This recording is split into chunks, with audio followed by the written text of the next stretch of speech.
Sabi nila, ang isang adventure ay mas lalong nagiging challenging kapag maraming difficulties along the way. Yung tipong hindi ka pagbibigyan ng kalikasan sa gusto mong mangyari.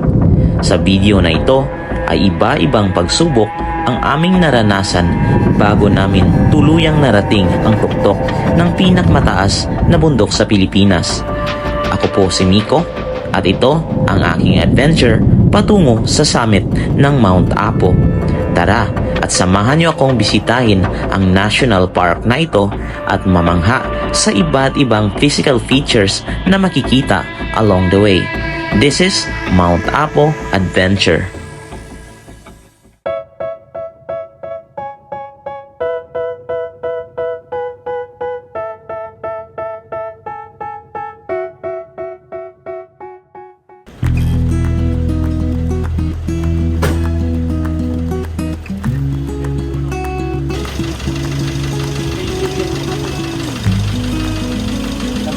So from here in this area, maglalakad kami ng mga siguro more than 40 minutes din paakyat sa aming major jump off point, which is the Kulan Base Camp. So ayan, mag-start na kami ng trek, guys. By the way, I'm a solo joiner in this hike, kaya wala akong kakilala, but still hoping for a positive experience since most of my travels and hikes, nakiki-join lang din ako and wala namang mga nagiging difficulties. About the weather naman, may mga indications na umulan ng malakas the other day. The sky is still gloomy and it's like indicating na anytime pwede ulit umulan and we just have to be prepared for it. After less than an hour, narating namin ang Sitio Kulan. Nagpahinga ng ilang saglit, then we had a short orientation before commencing the hike to the campsite. Rolling, may assault din pero forest area siya, so medyo malilim as usual sa panahon natin yun. So muddy trail, expect the muddy trail. So madulas yung trail, so better to have some trekking poles or kung wala, tansya na lang sa apak para iwas disgrasya tayo. So ayun na nga, no, after ng maikling orientation, nag-start na kami ng trek din. Paunahan na lang daw pagdating sa campsite. Ang lupit, di ba? Hindi ka na mahirapan na antayin ang mga kasama mo dahil magkikita-kita na lang sa campsite. Good luck na lang sa maabutan ng ulan sa daan. Good thing at may mga dala naman akong pangontra sa ulan kahit papano. So it's already 8:52 AM in the morning and we are still walking on a muddy trail. So medyo hindi maganda yung panahon ngayon. Makulimlim ang kalangitan and umaambon na rin, but I hope na sana magiging okay yung weather mamaya. So here's our worst enemy for today, no? Tuluyan na ngang umulan and we have to stop for a while para maglabas ng ganito.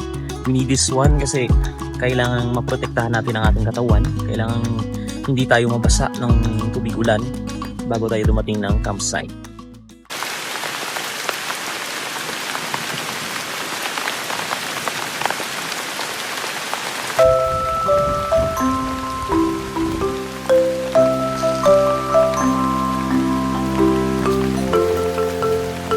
Ang trek papuntang campsite ay matagal and very challenging dahil na rin umuulan at malakas ang hangin. But we have no choice but to move forward. Meron din namang mga pahingahan along the way.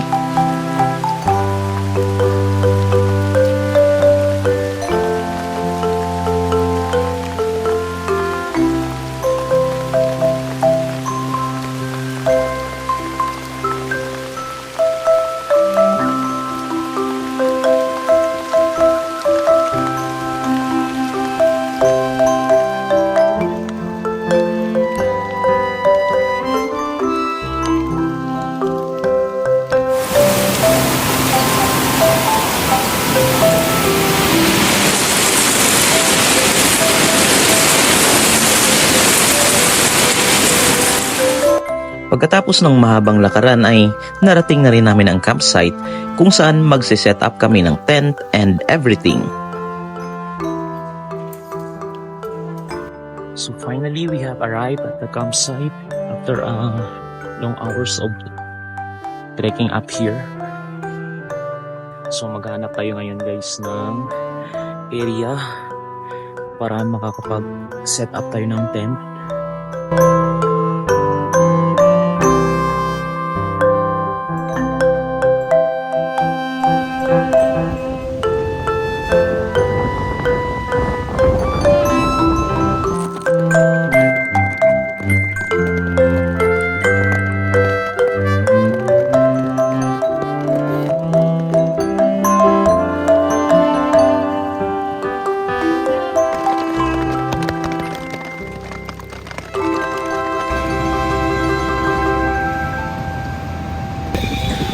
Oh, sino gusto ng salad? Dalawa, pati Julie. Sabi Julie na. Oh my God, tulog. I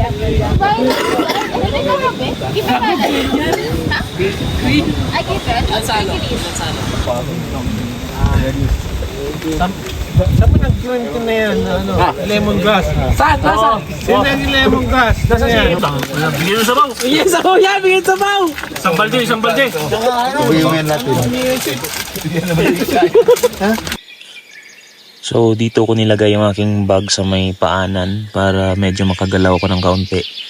And then dito naman sa aking bandang uluhan yung aking mga gadgets, tsaka yung tubig, and yung mga damit na pampalit, tsaka yung face mask.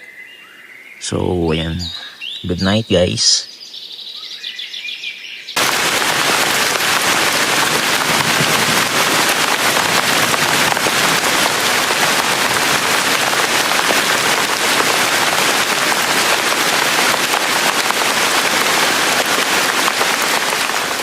Supposedly sa second day ay dapat aakyat kami ng summit, but dahil sa sama ng panahon, we decided na hanggang Boulder Face na lang. Hello guys, good morning. Welcome back again. So it's already 7 a.m. in the morning and we are trekking up, going to the boulders. So may mga nauna kanina na nag-trek papuntang summit, but then again, dahil sa sama ng panahon, marami sa kanila bumalik na rin. And hindi na po tinuloy yung summit. So ang goal na lang natin today is pumunta sa boulders. So I hope na magiging okay. Kahit pa paano. Wow. White sand. Para tayo nasa beach guys. So look at this. Merong nakatagong ano dito. Yan. Parang paliguan. Pero maliit lang. So at least diba, kahit hindi tayo matutuloy ng summit, may mga makikita pa rin naman tayo mga rare finds dito.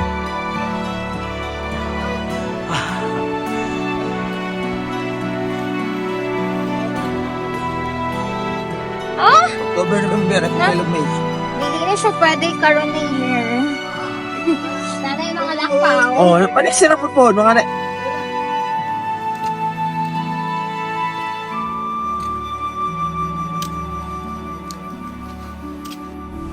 So yun yung mga nakasalubong ko guys. Hindi rin sila nakarating ng summit. Then they are saying that they will come back again next time. Malakas kasi yung hangin. And safety is our main concern when it comes to hiking. So mas mabuti na yan kesa sa mapahamak.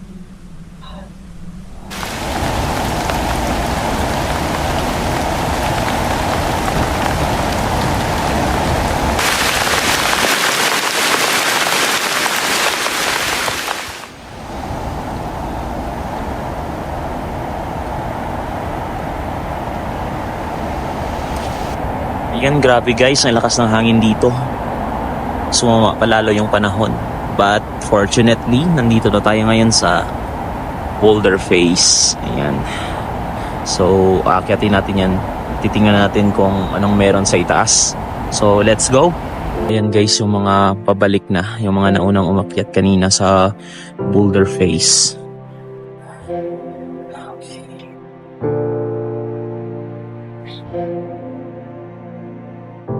Morning.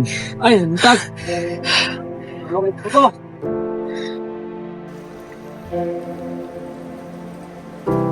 Wow, look at this. White sand.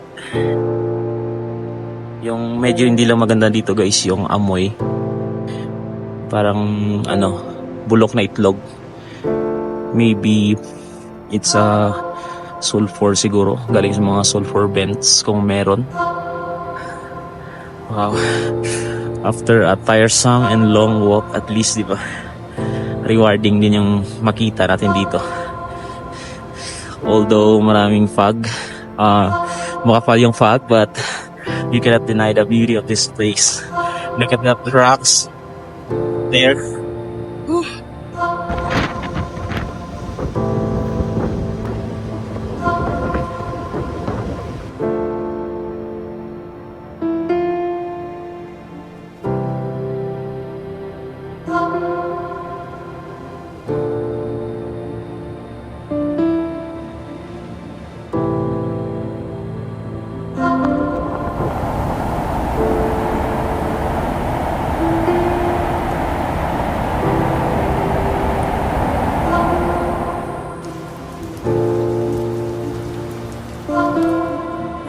After the hike sa Boulder Face, bumalik na ako sa campsite to avoid the weather condition.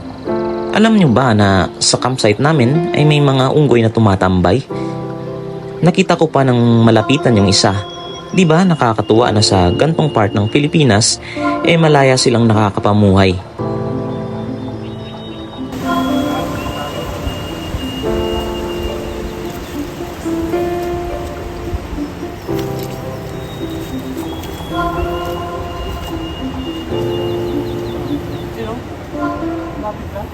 So, back to the story. Kinagabihan, nag-dinner na kami and nagbabalak na ituloy ang hike sa summit kinaumagahan. That's if kung magiging maganda ang weather. Tira. Pwede pumasok na. Dito, daan. Wag dyan. Dito, major yan. Major na rin dito. The following day, here we are again. Mag-attempt uli na aakyatin ang tuktok ng Mount Apo and medyo pumapabor naman sa amin ang panahon. Nadaanan namin ang Boulder Face na inakyat ko yesterday. This time, umahon na kami ng mas mataas at tuluyang nakipagbardagulan sa matarik na trail kung saan napapalibutan ng mga malalaking bato at mga sulfur deposits. Maganda ang trail na ito. Hindi nga lang namin makita ng buo dahil makapal ang fog na nakapaligid, but trust me, di na kayo lugi rito.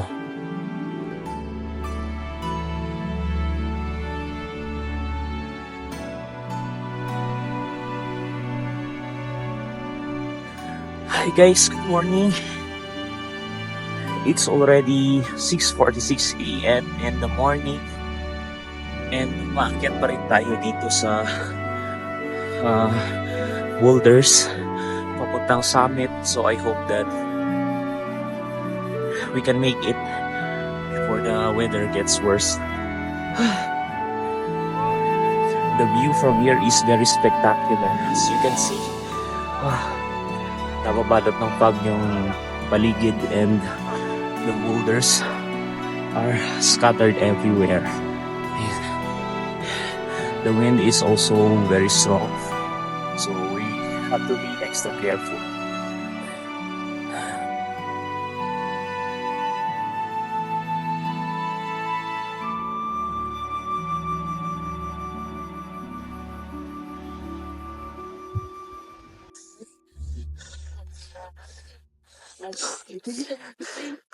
Papunta din kayo sa summit, ma'am? Yes, sir. Pabalik na kayo? Pero dito lang kami, sir. Okay.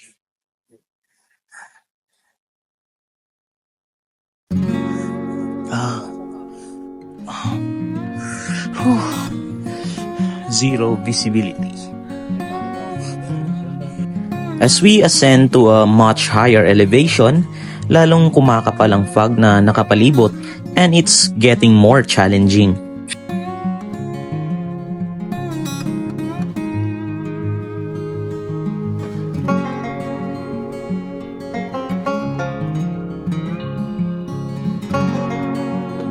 Pero ilang araw yun?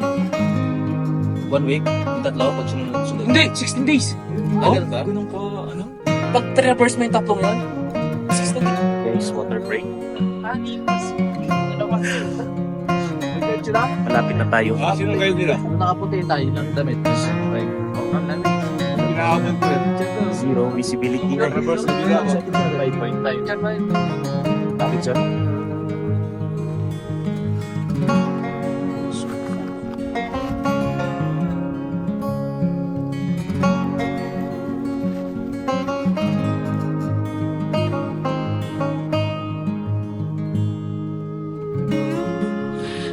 Kaya pa, sir. Along the way, may mga nakakasalubong kaming mga pababa na ng bundok and namomotivate kami lalo na ituloy ang pag-ahon dahil pinapalakas nila ang aming loob by saying na malapit na or kaunting ahon na lang. But of course, we are aware naman na may kalayuan pa. Despite that, nakakatuwa pa rin dahil nakikita naman namin na satisfied sila and we are hoping to feel the same thing also. Galing na kayo summit, sir. Galing kami sa amin. Malakas na kami dun, pero kaya lang, okay lang. Ayos na. Kaya yan. Congrats. Ang clearing, kaya rin dito. Wala mo, marang relasyon ko. Buti pa sila, oh.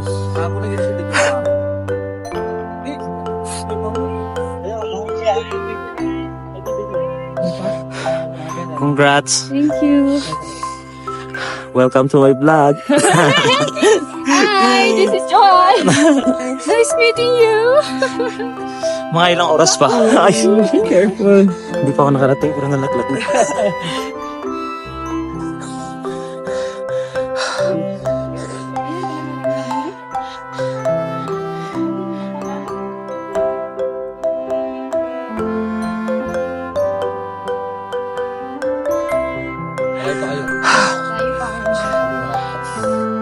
Congrats. Thank you. Thank you. Mas pala. Ito naman kaya kuya, pawiin mo yun. Pawiin mo yun. It's not my last life, but many more lives. Long life pala. Long life. Sana all. Hi kayo, Ay pala kuya. sa camera. Ano pong name niyo, ate? Ima po. Ayan. Nagkakalituhan.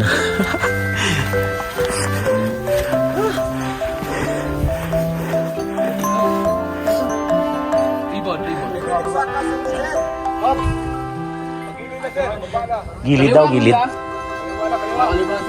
Kaliwa.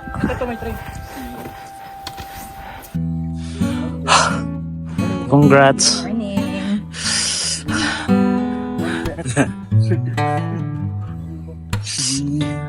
Ang dami nang nakababa. Ay, ito na rin. Kita ko istorya gahapon na, ano rin. Ah. Isang nag-try. Akong may isa. Pero nag-get. Oo. Kami naman.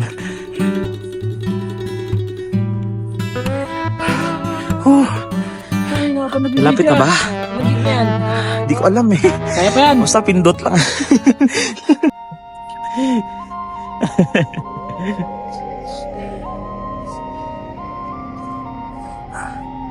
Pababa na rin kayo, te.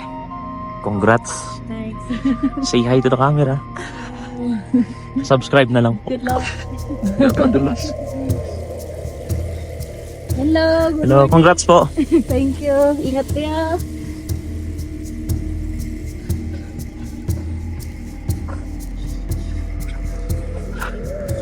Morning. Pababa na po kayo. Ay, pakyat pa lang. Kala ko.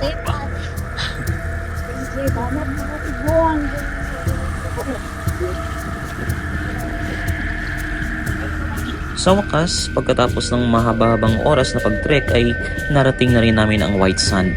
Pero hindi dyan nagtatapos ang lahat.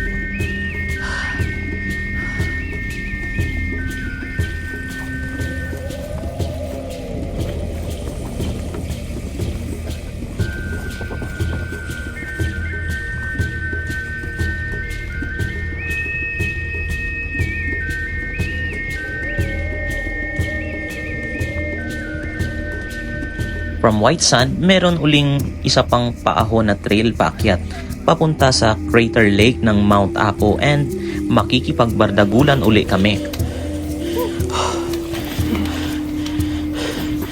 Technical ang part na to, no? Saan kayo? Parang maraming tao.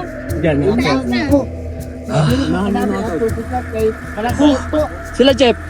Umakit ulit. Bakit? Makatawid sa tinabo, patas umakit ulit. Anong area dito? Crater. Crater to. Crater. Hala, kala mo malalim. My God, crater na pala. Shout out sa namin, Ken. Shout out. Advance na! So guys, nandito kami ngayon sa crater ng Mount Apo.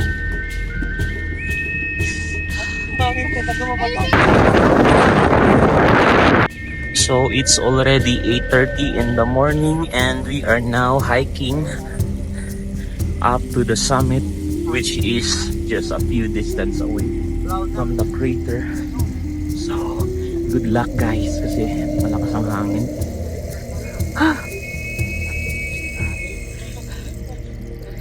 Malapit na. Zero visibility in this area. Si Sarah kumain. Shout out. Anong mga tanim ba to, kuya? Nakakain ba to? Ay. Makati sa tila, ano?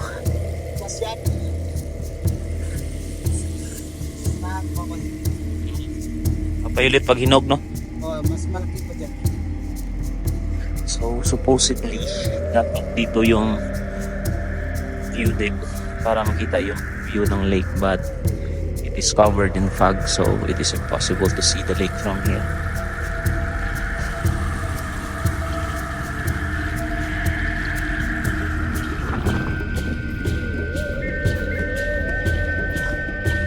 Summit na, no? 5 minutes pa.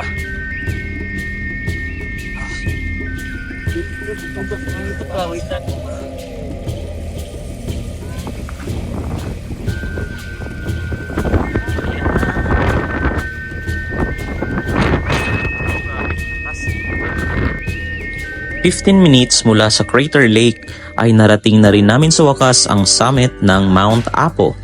Di kami biniyayaan ng clearing sa itaas, but the sense of accomplishment was there. Sa kabila ng lahat ng mga struggles along the way, malakas na hangin, makapal na ulap, malakas na ulan and everything. Here we are, wearing the highest clothes, holding the highest cameras, wearing the highest shoes, while rejoicing at the top of the highest mountain in the Philippines." Mula rito sa tuktok ng Mount Apo, I am Miko, your friendly traveler, and this is Wonderverse. Nag-iiwan ng mga katagang, no matter how difficult it is to ascend to a higher elevation, if you have faith in yourself, you can always break that mentality. Dahil sa buhay, kung wala kang gagawing hakbang upang marating ang mga nais mong marating, magiging pangarap na lang until forever ang mga bagay na gusto mong gawin at mga lugar na gusto mong puntahan. Be an adventurer and see the world like you have never seen it before. Breakfast.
Tapos malapit na rin yung People's Park.